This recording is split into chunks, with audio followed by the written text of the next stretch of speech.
la loi numéro 11/04 du 25 juin 2011 et ses mesures d'application spécifiques stipulées dans les arrêtés ministériels qui, à cet effet, prévoient que cette redevance soit incorporée dans la structure tarifaire des sociétés des télédistributions à raison d'un taux applicable de 10% sur les coûts des abonnements.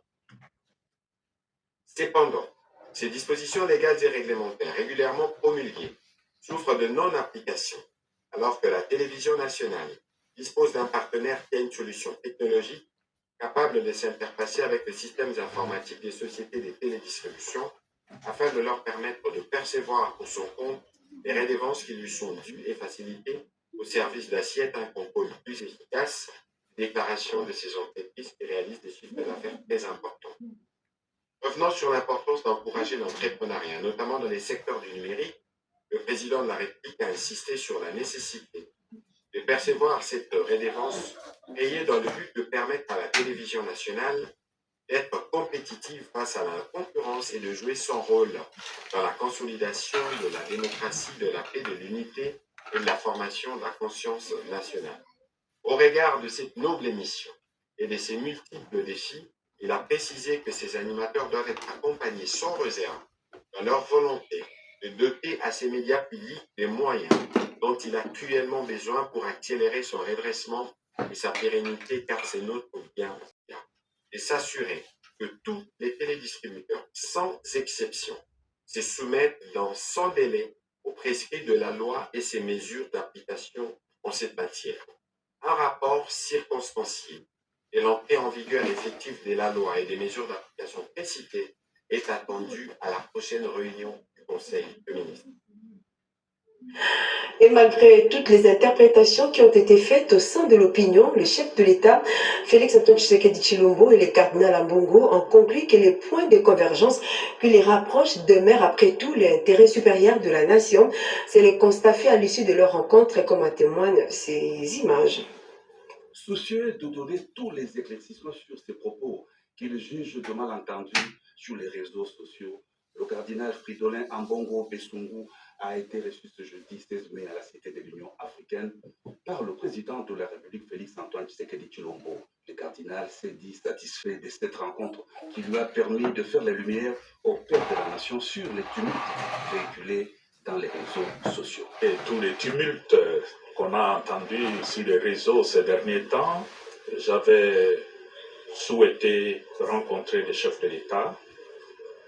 Il m'a donné cette opportunité de le rencontrer aujourd'hui pour qu'en tant que responsable du pays d'abord, le président de la République et le cardinal du Congo, nous puissions faire la lumière sur différents points. Et je dois dire que ça a été un moment de clarification et là où les hommes se parlent, les choses sont claires. C'est avec ces sentiments de grande satisfaction et de gratitude vis-à-vis du chef de l'État que je sors de ce bureau. En fait, il y a eu plus de malentendus que de vrais problèmes. Et c'était la nécessité qu'on se rencontre, qu'on fasse la lumière sur tous ces sujets qui avaient peut-être créé des malaises. Et maintenant, quand on se parle, tout devient clair. Je crois que nous nous retrouvons sur un seul point. En tant que chef de l'État, son souci, c'est le bien du peuple congolais. Et il s'implique corps et âme pour que ce pays puisse retrouver sa sérénité, sa respectabilité sur la scène internationale. C'est un combat qu'il est en train de mener, le souci du peuple congolais. De notre part, en tant qu'Église, notre souci, c'est aussi le bien de ce même peuple, le peuple congolais. Et étant donné que l'objet de notre préoccupation est le peuple congolais, en fait, nous sommes condamnés à travailler ensemble, main dans la main, pour le bien de notre peuple, pour le bien de notre pays qui aujourd'hui est en péril à cause de la voracité de pays voisins comme nous connaissons. Face à l'agression de la RDC par le voisin, le Rwanda, il faudrait une convergence de vues et de pensées pour le bien de la nation et du peuple congolais. C'est ce qui ressort de cette entrevue. Monseigneur Audrey Yevchouk, chargé d'affaires à la nonciature apostolique, a pris part à la rencontre.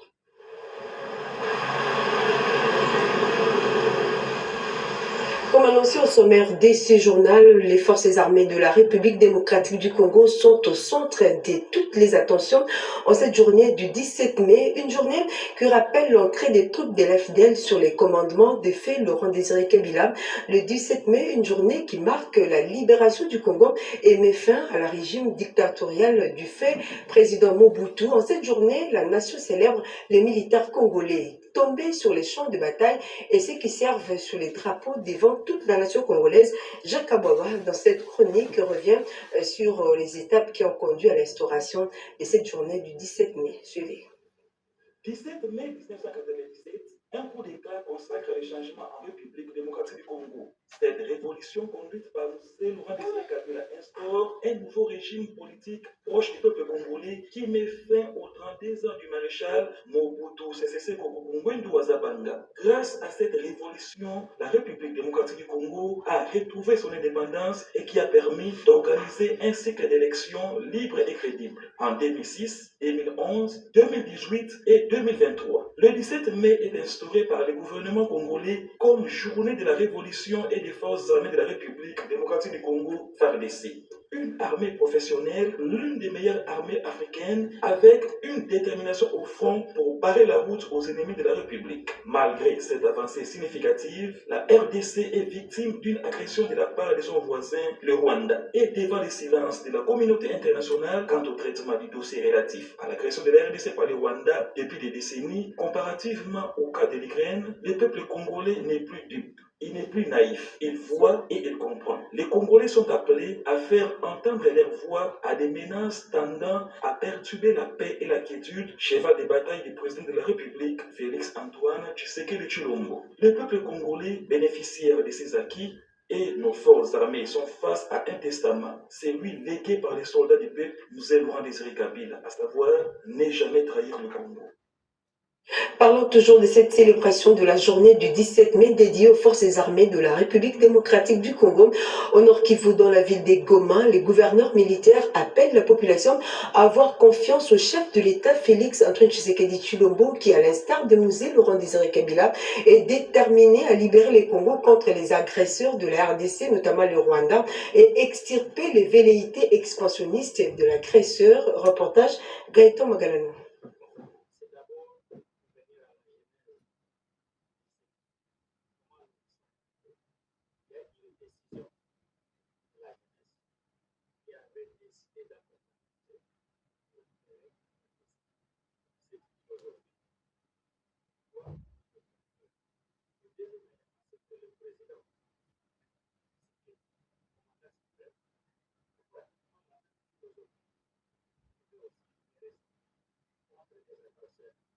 Donc les 17 mai doivent nous revenir en tête pour suivre la vision du chef de l'État, l'accompagner dans ses décisions et accepter de mourir pour ce pays.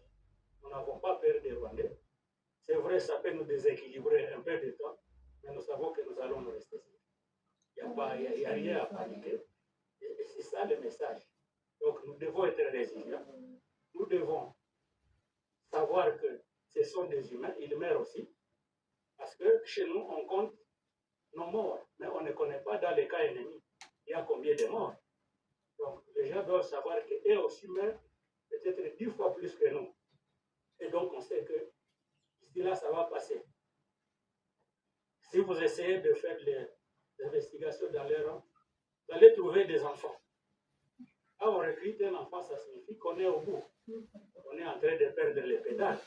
Et donc, ça devient encore un élément de motivation pour nous dire que bientôt ça va finir. Nous sommes en train de nous préparer. Donc, c'est rassurer la population et bientôt, elle va rentrer. Parce qu'on ne peut pas laisser Roubaix former des ennemis. On ne peut pas. Nous allons nous sacrifier. Nous allons donner le meilleur de nous-mêmes. Et nous savons qu'avec Dieu, nous allons réussir. Toujours en rapport avec les retours d'une paix durable dans l'Est de la RDC, la circulation est redevenue libre entre les populations des Walendu, Tati et celles des Bahema Nord, dont c'est le résultat des engagements des cessations des hostilités signés par les groupes armés Kadeko et Zahir dans la province des Litouré.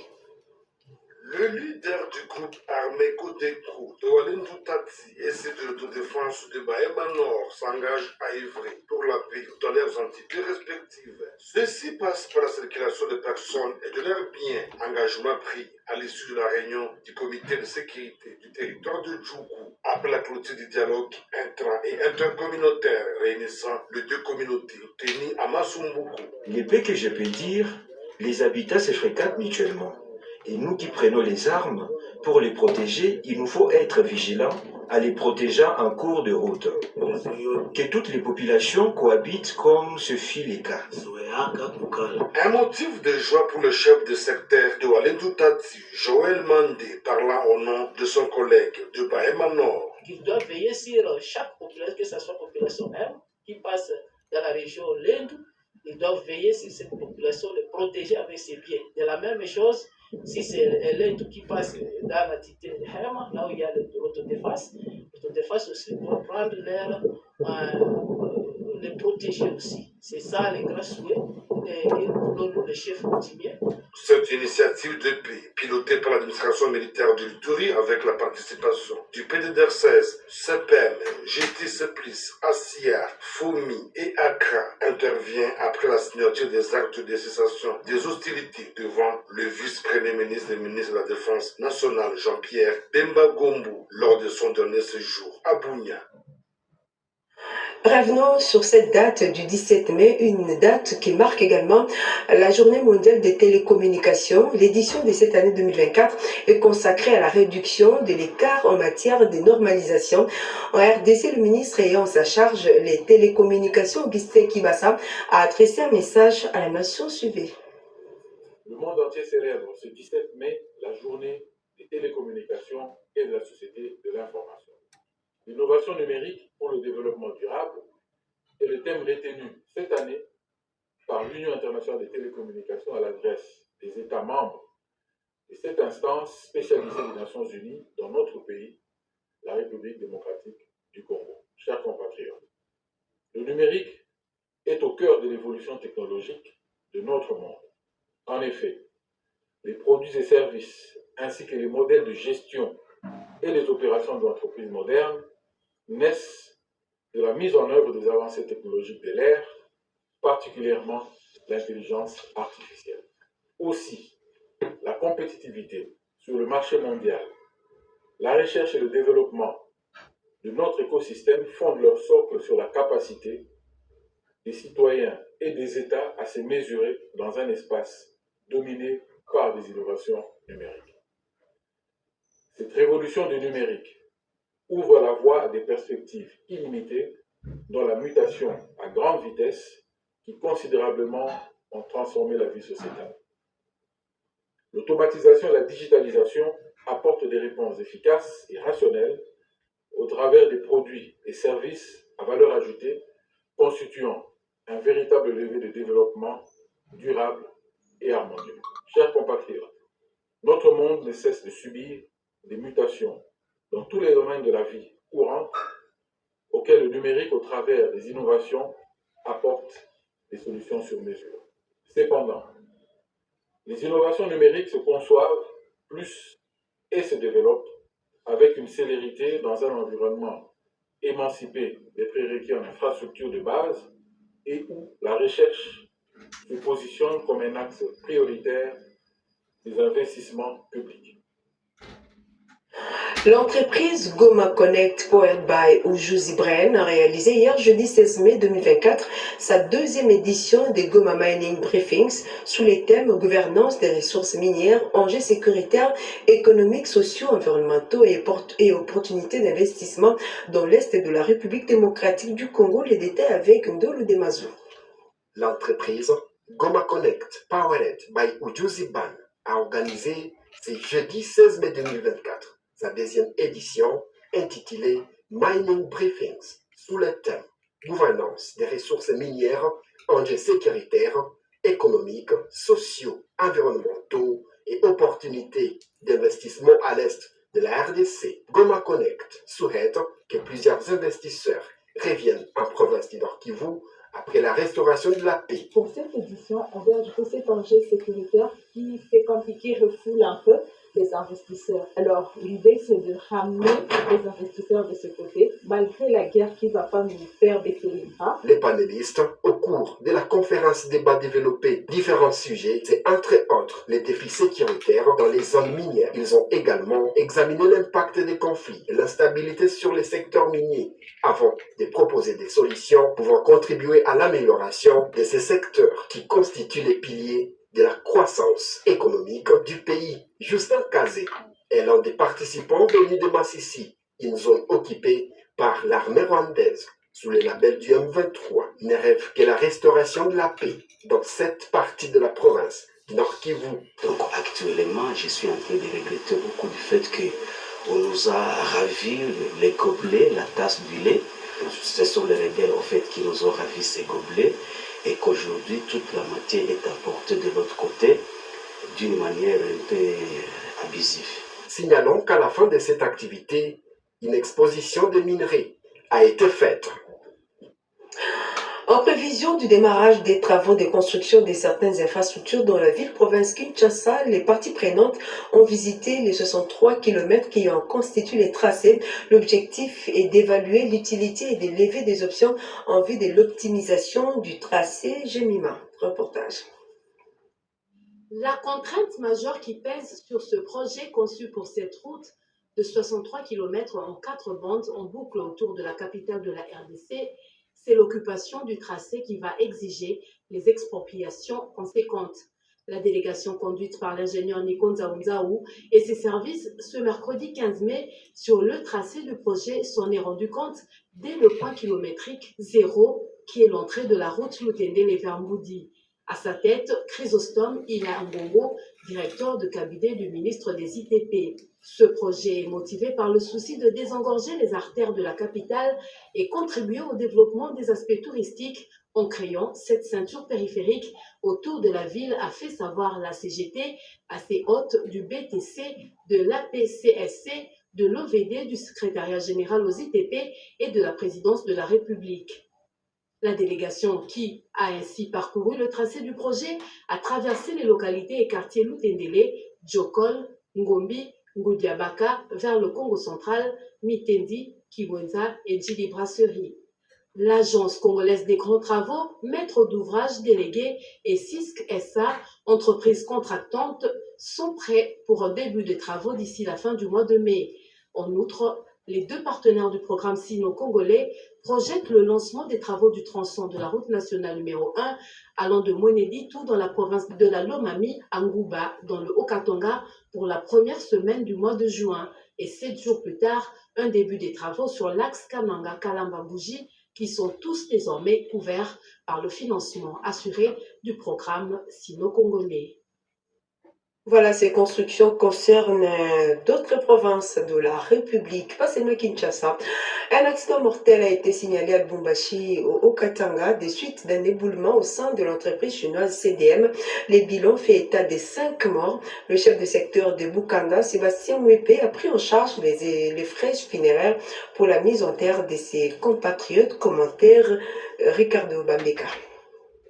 Le bilan d'un éboulement survenu dans la nuit du samedi et dimanche dernier dans la concession de l'entreprise chinoise CDM à plus de 30 km de Lubumbashi, chef-lieu de la province du Haut-Katanga, fait état de 5 morts.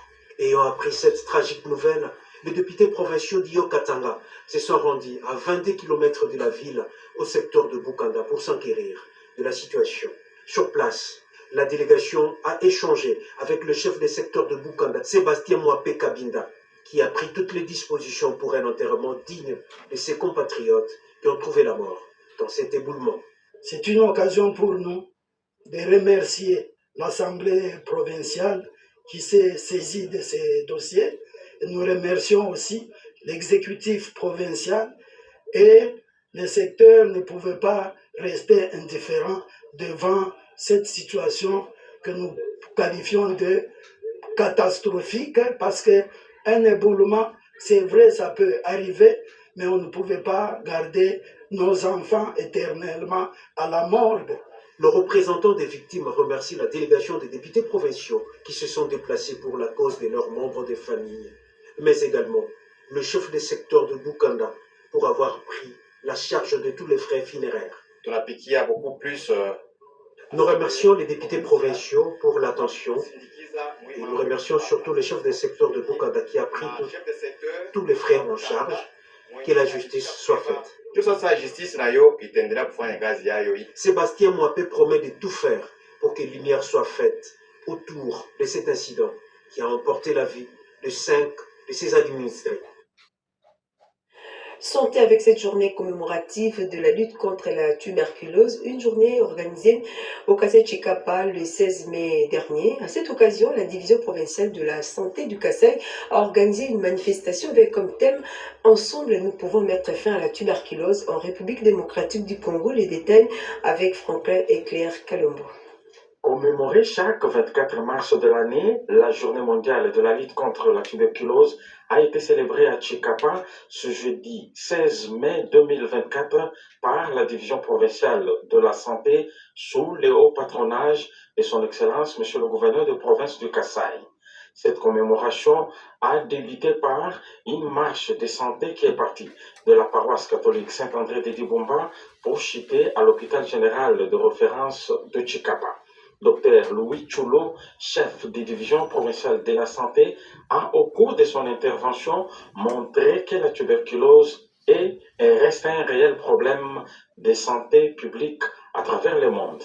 Florent Longonia, médecin coordonnateur provincial du programme de lutte contre la lèpre et tuberculose, donne les statistiques.